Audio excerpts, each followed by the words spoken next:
The Rooks Brothers, they weren't big names out of high school, but they worked themselves to be big names in college. Most brothers know that you're going to be getting into some fights with your brother just in general, let alone when you're two highly competitive wrestlers that are constantly scrapping with each other. There's going to be some wars. If you're drilling and you like hold his head down a little too long, or like if you're drilling and you won't let him get exactly what move he wants to get, that'll make him mad pretty quick, and I'm sure he has things that he knows about me that he'll make me mad, so you can ask him the same question. He has this look, whenever he gets mad, he will like tuck his lips in like this. So I would know it right then. I was like, okay, now he's mad. That first summer, it was like our sixth practice when they almost fought each other to the death, right? I sat them down and said, if you guys fight again, I'm done doing individuals with you guys forever. We don't fight like that much anymore at all, honestly. I think like you probably count like in the year, like on one hand, how many times we like ever fight in the room. It's been a drastic turnaround.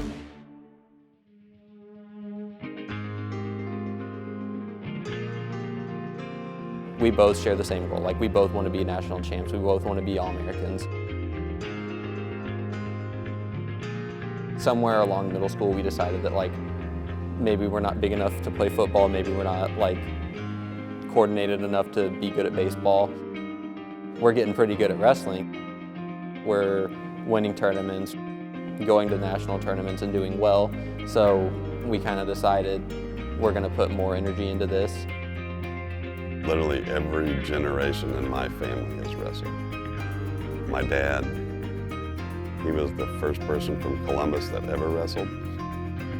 My mom's dad, Lester Perkinson, he wrestled in high school, and he was actually Columbus East, like the high school I went to. He was the first state finalist for our high school, and the only one up until me and my brother and kind of our core group of guys that we would wrestle with. My brother was the first one to make it back to the state finals. He was the first one to win a state title for our high school.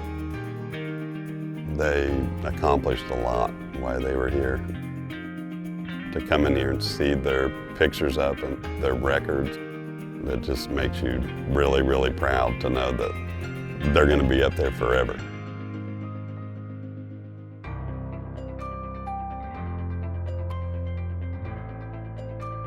I always wanted to go to Iowa.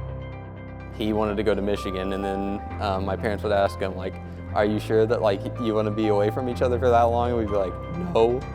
So just being able to like both go here and continue to like push each other to be better has been amazing. Whenever we're at home meets, we have like a curtain that we'll stand behind before we get ready. I think something our coaches like to do is pull me aside, pull me somewhere different. So like I'm going out there with a clear head, like his match shouldn't affect mine. Got it! And he gets it! Cade Rooks showing his Indiana pride right there.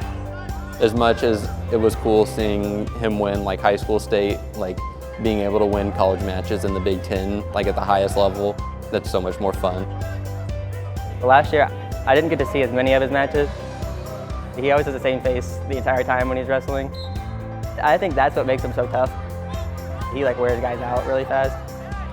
I think for some guys, like when they think like, hey, I've done a lot, like is he tired? And you look at him and he's like stone-faced, like he's never has any emotion.